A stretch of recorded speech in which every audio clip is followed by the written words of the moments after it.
You'll always be poor, stuck renting some dingy flat, her mother-in-law used to say. Now that same woman rents a room in Ksenia's castle. Could we change these curtains? Alyona Petrovna's voice behind her was as thick and heavy as the wine-colored velvet drapes she so despised. This shade, it's oppressive. Makes the room feel dreary. Ksenia turned slowly. She had chosen that fabric herself, rich, deep velvet that perfectly complemented the cream walls and antique dresser. It had been a small victory, her own design triumph. You don't like them? Oh, don't take it personally, dear. Beggars can't be choosers, as they say. Just voicing my thoughts. Am I not entitled to an opinion in my own son's home? Ksenia studied her mother-in-law. The woman stood with her bony arms crossed, surveying the room with faint disgust. Her room, the very one Ksenia and her husband had given her in their new estate, their so-called castle. As Dmitri had joked, gazing at the turrets Ksenia had dreamed of since childhood. Of course you are, Alyona Petrovna. Good. For a moment, I thought I'd need permission just to breathe in here. 20 years.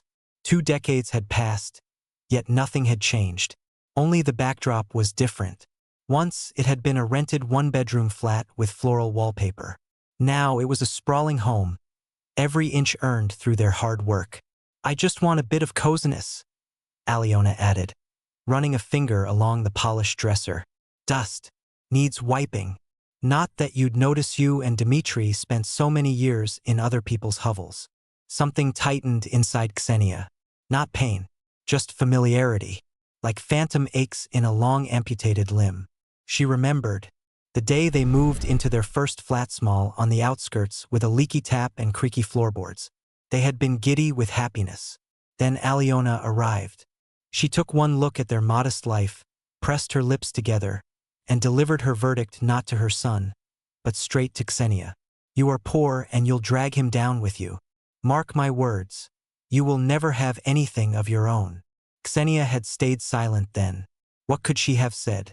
A 20-year-old girl, in love and convinced love would conquer all. And it had. It just cost her 20 years.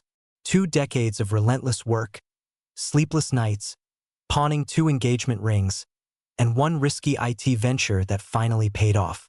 Alyona, meanwhile, had lost everything, first her husband, then her spacious central flat after investing in a scam recommended by some high society lady.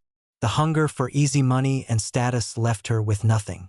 Dmitri says you gave me the best guest room, Alyona mused, drifting to the window, overlooking the garden. So I can watch you toiling with those roses, I suppose. A reminder of my place. Your place is here now, Ksenia said firmly. With us. My place, dear, was in my own home.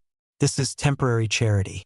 A grand gesture so everyone sees what a saintly wife my son has. So forgiving. She turned, and in her eyes, Ksenia saw the same cold, venomous disdain from 20 years ago. Just hope your castle isn't made of cards, Ksenia. Falling from this height would hurt.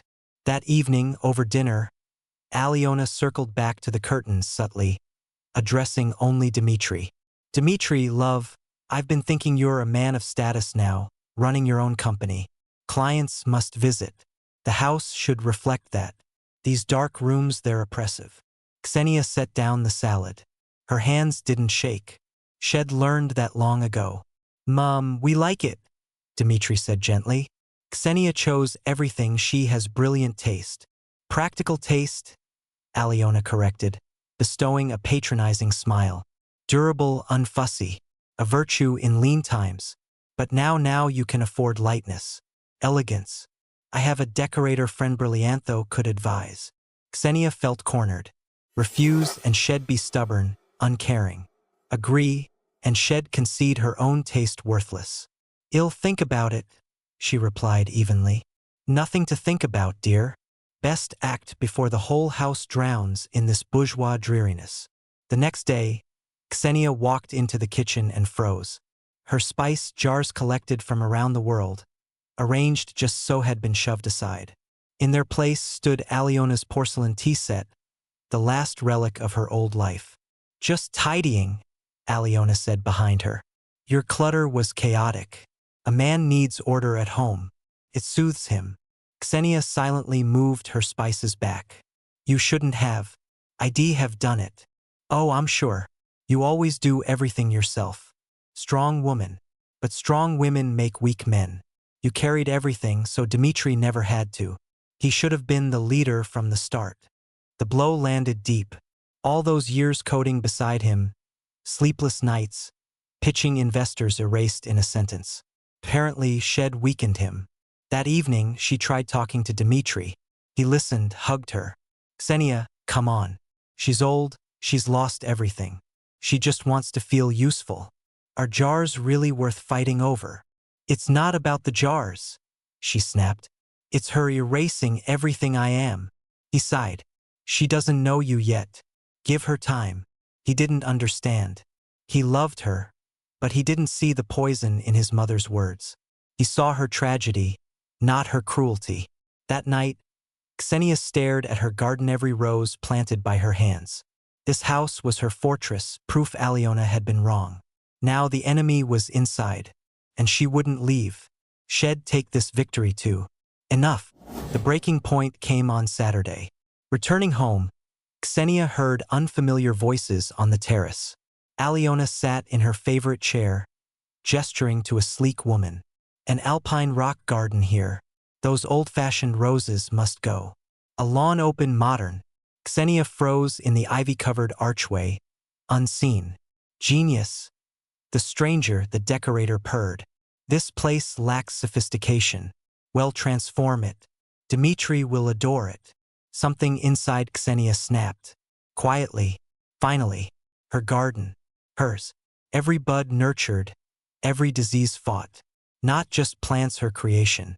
And they'd decided its fate without asking. Enough. She didn't confront them. Just turned, got in the car, and drove away. No anger. Just cold clarity. She called an estate agent. Oliver, I need a luxury rental. Immediate occupancy. VIP terms. 3 hours later, she returned. Dmitri was home. Tense murmurs came from the kitchen.